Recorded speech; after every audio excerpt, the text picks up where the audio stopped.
எனக்கும் இப்பவே திருச்சி மச்சம் ஒன்ன பார்த்து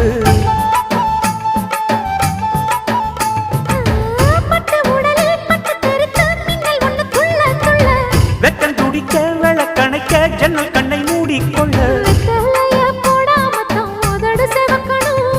10 நாள் கழிச்சு தாண்டி கதவை திறக்கணும்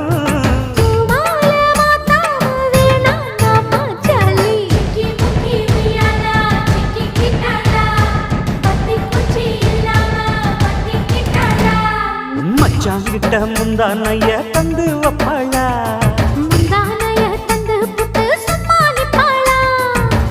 பல நாள்